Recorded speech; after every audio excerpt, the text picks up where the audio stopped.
Hi everybody, Joe here from SHUTTERSPEAK Photography. Very nice to see your smiling face again here on YouTube. So, the Z9 is real. It's officially announced, it's out, there's no more speculation. So we're going to take a look at what Nikon has put out today. I'll talk about the specs, the sensor, and a few other things that I think that you're going to find important when you decide whether or not this camera is the right one for you. So hey, before we do that though, I'd just like to take a moment to say thank you for watching. I appreciate you. And if anything in this video helps you out, of course, please help me out by hitting the subscribe button and ring the bell so you get notified of future updates to this channel. So, the Z9, this is certainly Nikon's flagship camera. No question about that. Priced at $5499.95. Nikon said people would be happy about that price. People, including myself, speculated that this camera might go as high as $7,000. So, $5499.95 may seem high to you, but let's take it in comparison. The D6, $6496.95, so $1,000 cheaper than the D6. The Canon R3 is $6,000 and the Sony A1 is $6,500. So this camera comes in $500 cheaper than its closest price competitor, $1,000 cheaper than the D6, and $1,000 cheaper than the Sony A1. So Nikon has certainly priced this aggressively for this tier camera. So that's good news. All right, specs. We're talking a 45.7 megapixel sensor, very similar to the sensor that is in your Z7, Z7 II. So that's a really great thing because we already know that produces absolutely amazing image quality. We're using dual compact flash express cards or XQD, so there's dual card slots there for your CF express cards. Type B is recommended, and they're actually on their website in very fine print.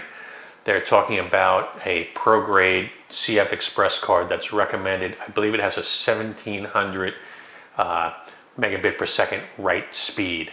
So that's something that you're going to want to take a look at. Now, those cards don't come cheap.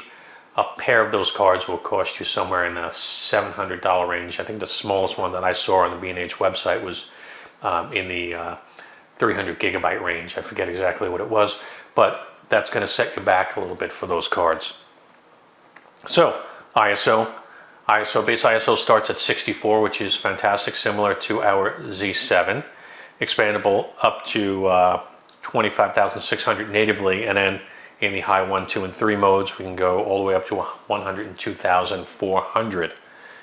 Video, 8K UHD video at 30 frames progressive. They are talking about being able to film for over an hour, I think an hour and 20 minutes, with no overheating issues. And they really stressed at the event this morning that this camera does not overheat. So they are definitely throwing the gauntlet down on that one. And so that's a phenomenal thing. You know, just being able to shoot video at 8K would mean you're going to be able to pull out super high resolution stills out of that video, and they're going to look like they were stills that you shot with the camera. 4K UHD, 60 frames per second, but I've also heard 120 frames per second, but right now on the Nikon website, 4K UHD is listed at 60 frames per second. 120 may be coming in a future firmware update, so maybe that's not why that's listed, but it was definitely mentioned, and HD video at 120 frames per second. The battery, we're looking at the EL18D.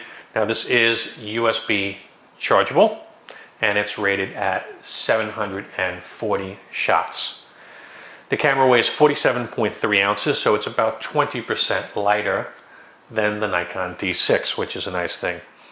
Viewfinder, 3,690 dots, same as the previous cameras, but much brighter. It's an OLED viewfinder that's 1,000 nits. It's supposed to be the brightest viewfinder on the market, which will allow you to shoot better in daylight using the electronic viewfinder. There is apparently no blackout or lag, implying that this viewfinder is absolutely a live viewfinder.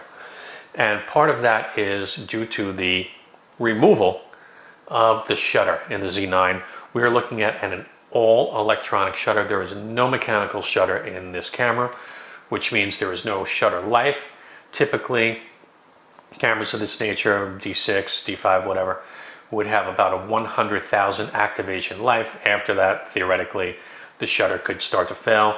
There is an infinite life, apparently, from what Nikon says, on this camera because there is no mechanical shutter. And because there is no mechanical shutter, you can shoot up to a blazing fast 1/32,000th of a second, and as long as 30 seconds expandable, up to 900 seconds in manual mode. But let's talk about the 1/32,000th of a second for a moment. That means we could shoot the knocked f/0.95 in broad daylight at its shallowest aperture, or shoot our 50mm 1.2 at its shallowest aperture in broad daylight. So that's where something like that comes into play, and that's just absolutely fantastic. Plus, no mechanical shutter means it's going to shoot silent. Great for weddings, great for events, anything where you can't make a lot of noise because the camera is going to be completely silent. So, hey, there you go. So, because of this electronic shutter, we are looking at full resolution photos. We're talking about raw photos at 20 frames per second. The camera has a buffer that can buffer up to 1,000 images.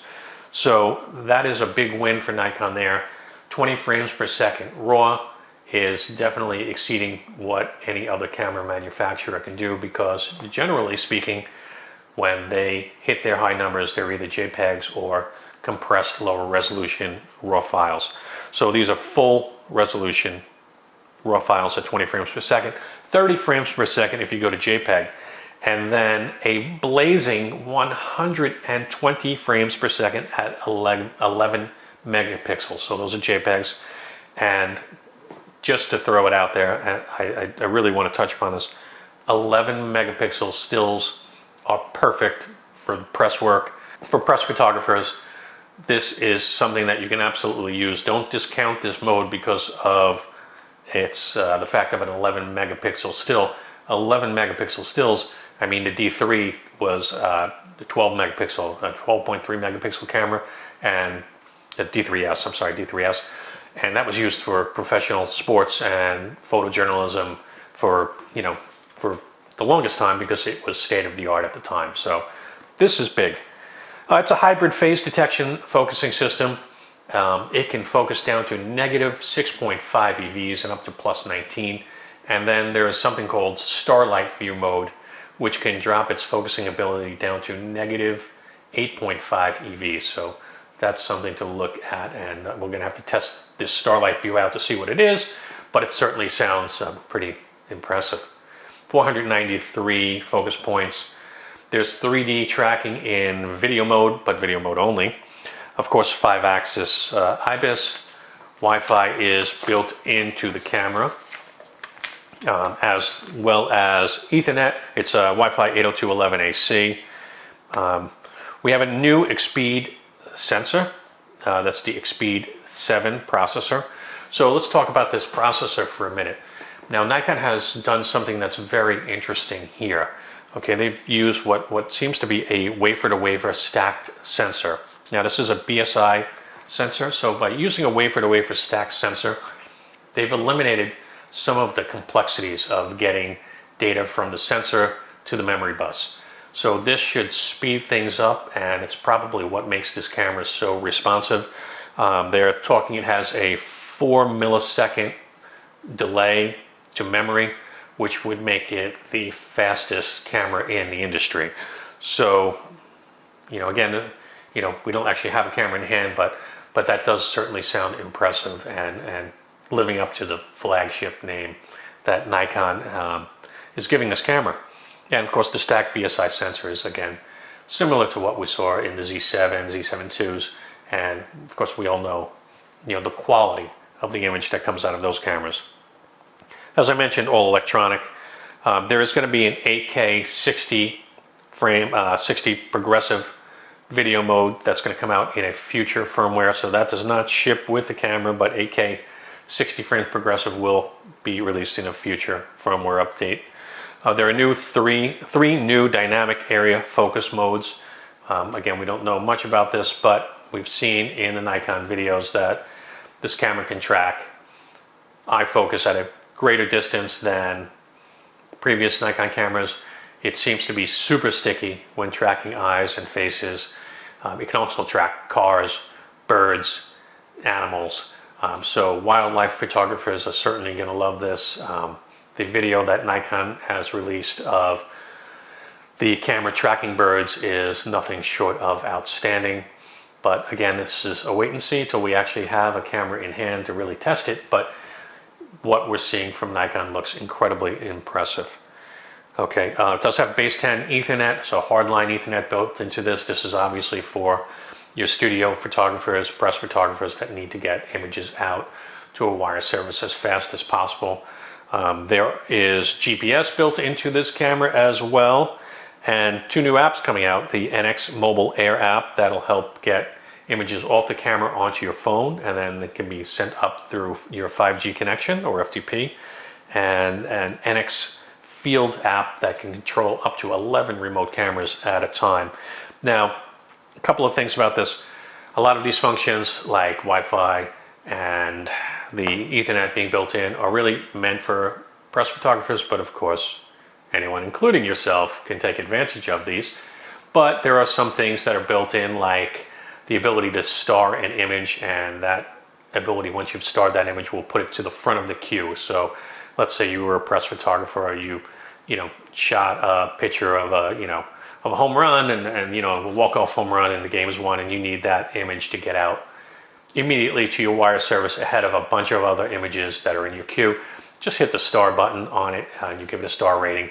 That automatically puts it to the top of your queue and pushes it out first. So things like that are really well thought out with Nikon in mind. Illuminated buttons on the camera, that's also something that we're all going to be happy about. Shooting the Z6 IIs, Z7s, Z7 IIs, not having illuminated buttons on the back of the camera can make things a little bit difficult when you're working at night. So of course there will be illuminated buttons on this camera. So that's a wonderful thing as well. So who is this camera for? Well, again, it's aimed at press, photojournalists, wildlife photographers, wedding photographers, or simply anyone who wants to have probably the best camera that's ever been made, because it certainly is shaping up to be that way. Of course, again, we don't know until we actually have hands-on, but the camera specs and all the information that's come out today from Nikon certainly leads us to believe that this is a best-in-class camera. So again, it's made for working professionals or anyone who just simply wants the best.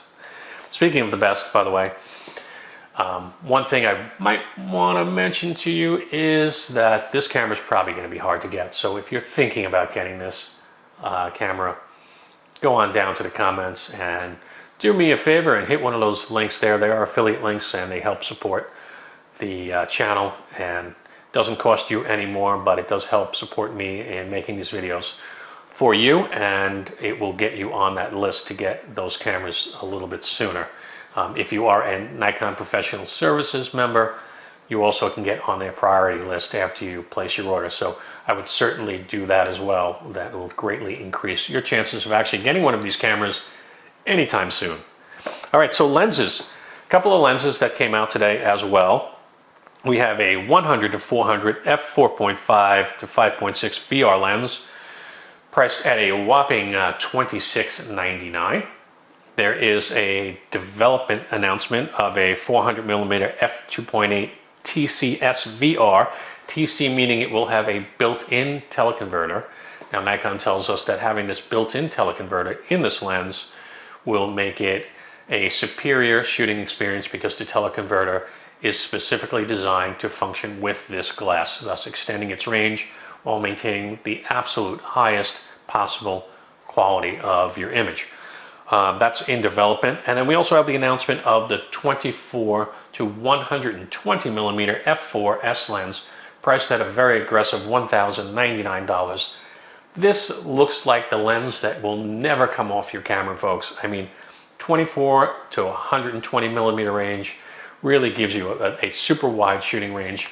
Of course, it does have its competitor. That 24 to 200 is nothing short of spectacular as well, although it does top out at f6.3, right? So this does have a little bit of an advantage, dropping down to f4 all the way. So straight f4 from the 24 to 120 range, an aggressive price point. And again, this, if you had to choose between that 24 to 200 and this 24 to 120, I'm going to tell you, depending on, of course, the image quality that comes out from this 24 to 120, which I would expect will be on par with every other Nikon Z lens that's come out, it's going to be a really hard choice for you folks, which one of these lenses to get, because they're probably both going to be spectacular, and it's going to be whether or not you just want that f4 all the way through, or if you want to have that extra reach with the 200. That's going to be a tough choice.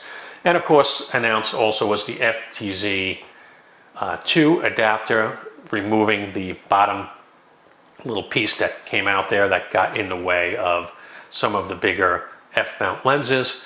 So that's welcome as well. And really, that's all we have on this so far. But again, if you're looking to get one of the lenses, if you're looking to get especially the Z9, order soon, because you're going to be on a long waiting list, or maybe you're just going to want to wait and see when the actual reviews come out on this camera. But again, everything here spec-wise is looking like it's everything that Nikon has promised and more. It really looks like they're delivering on producing an absolute flagship camera for us. So hey, that's what I got. Thanks for watching. I appreciate you. See you next time, YouTube. Bye-bye.